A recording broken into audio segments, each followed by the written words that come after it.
The Division 2 is out in just over a month. Previously, we've shown you some footage from the Dark Zone, but in this video, we're going to show you some story missions and some of the Endgame. Leon, you've been to play both of those things. Yep. Should we start with the story missions? Yeah, so one of my concerns when I played the original sort of Dark Zone stuff was without any story, it was a bit pointless. So now I've played some of the story stuff. It's set in Washington 7 months after the original outbreak, so it's a little further on.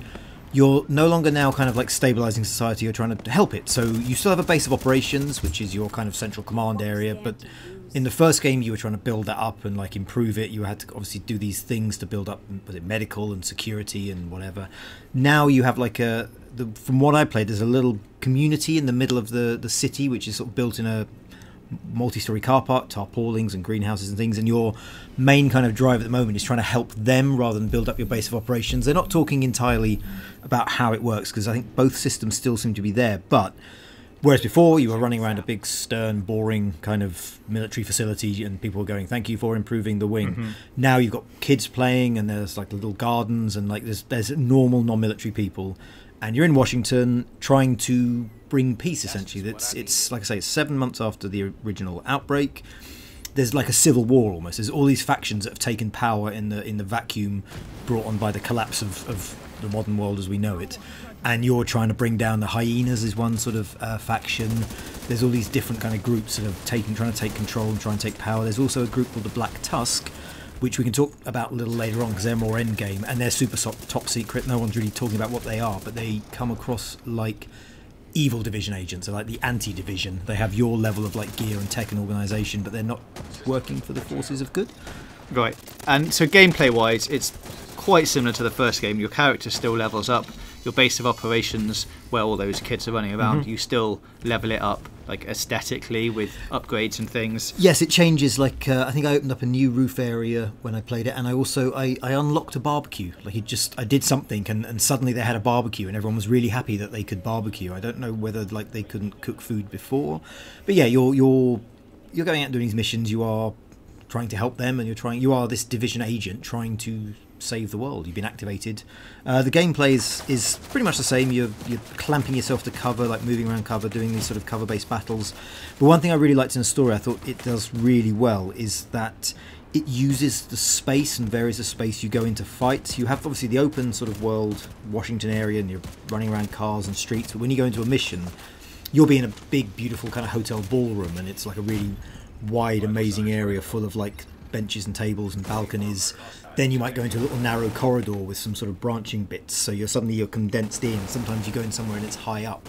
So the areas are always like either amazing to look at or like vary the texture of the combat, so with height and with width or with a lack of width and so on. So you're having to vary your equipment to deal with the different situations, and it just constantly changes all the time. So it's a really nice variation of that essential tool set, which is get behind a wall and shoot everyone. Yeah, let's get behind the wall, shoot people, move on to the next wall, shoot some more people, but now in lots of different varied locations. You mentioned a planetarium setting. Yes. When we were talking about it earlier. That's lovely. Like so as you enter into I forget, you go in the back of a museum. I think it's like an aerospace museum or something like that, and at one point you go into a planetarium, and obviously planetariums project the galaxy on the domed wall.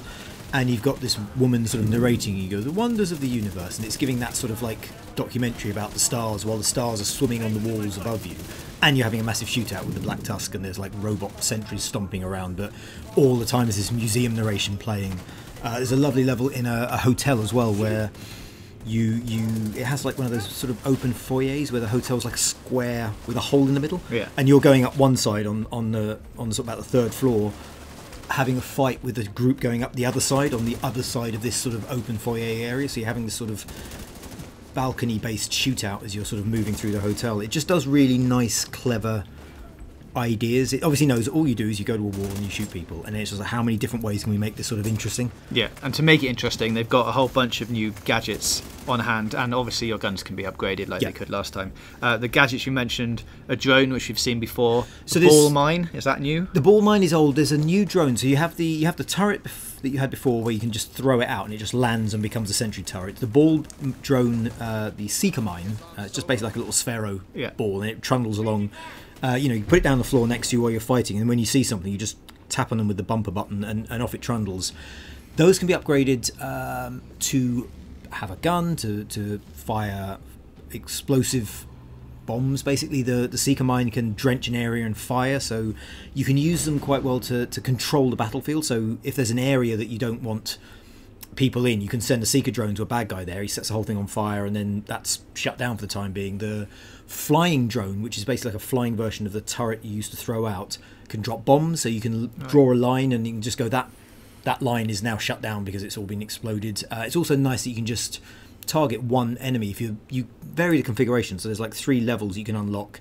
The basic level is it just has a gun, so you can flank someone. You can just put your gunfire from the turret on one side, you can go around another side and you can do a pincer movement. You just got lots of nice ways of changing the battlefield to your own kind of benefit, essentially. Okay, so that's the story mission type stuff. Now we're going to move into the end game things. We've seen Dark Zone, which is PvP stuff, before. So this is PvE stuff where you're fighting against, you said the Black Tusk, which are not your standard enemies. They appeared briefly in a recent story trailer where they kind of helicopter in, they abseil down, and you hear like the radio crackling going, get rid of the, I think it's something about like, deal with the Division agents with extreme prejudice or something. But they're like an evil version of you, so they have like all the best gear, they have little Boston Dynamic walking robot dogs with guns on, and little like bomb disposal robots with guns on. Like guns on is a thing they really work with. But yeah, they're high tech, they're very organised, they have a lot of infrastructure behind them, and they're trying to kill you, and they won't really talk about why. I spoke to one of the creative directors, what can you tell me about them? And he's like, nothing, like we want some surprises. So all we know is the end game seems to focus a lot on them, and they're obviously going to be a big part of the story, and they are like the evil you, the anti-division. So how does it work as opposed to a story mission? Like, what's different as playing endgame stuff as opposed to playing regular story stuff? It's I mean, it's higher level. It feels kind of similar in that it's a sort of a narrative flow to entering into an area, defeating enemies, moving on, dealing with sort of different configurations of stuff, but it's just much higher level. They have like an enemy that is like a Colossus type, big, heavy armoured guy, chain gun. You get 2 of those come out in a small room, and suddenly you've got a really tricky battle. It's a lot of communication is required. So you have 2 tank enemies come out, and you're in a room not much bigger than a tennis court. You have to basically really talk to people, make sure you've got a good selection of gear. If everyone's packing their favourite gear, but it's not much help, then someone needs to go and change their loadout.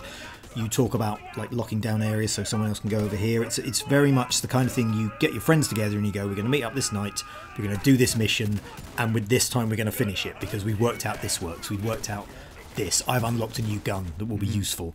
It's very much a event style single player moments that you gather to play.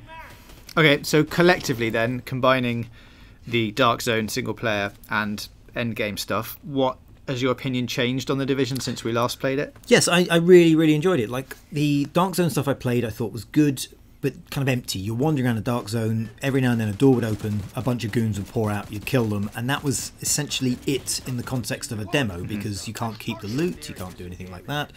With a story and an arc, and you're getting new guns, you're going through your inventory and thinking, oh, this shotgun's really powerful, I'll swap that out. You unlock a new skill, there's a reason why you're fighting to do things, it's suddenly a lot more sort of meaningful and interesting, and playing with other people and having that challenge of the endgame stuff feels really satisfying. I'm a sort of a lapsed Destiny player, like I played a lot of Destiny 1, didn't really get into Destiny 2, it just sort of didn't quite have the same level of engagement. Playing The Division, I had that kind of feeling of Destiny 1 style of like, I would like to get some people together and do this, and I want to get my character up, I want to unlock this skill. It had that feeling of like, I want to commit to this, or I'm thinking about committing to this and making it something I'm going to play a lot of. I guess that's the thing, it appeals to playing with your friends, so you're going to have to convince 3 other friends to play if you want to get the most out of it, really. And I'm starting that here, I guess, really. Well, yeah. Okay, well, that's our thoughts on The Division 2 so far. Let us know what you think about it in the comments below, and you can pick it up in about a month's time on PS4, Xbox One and PC.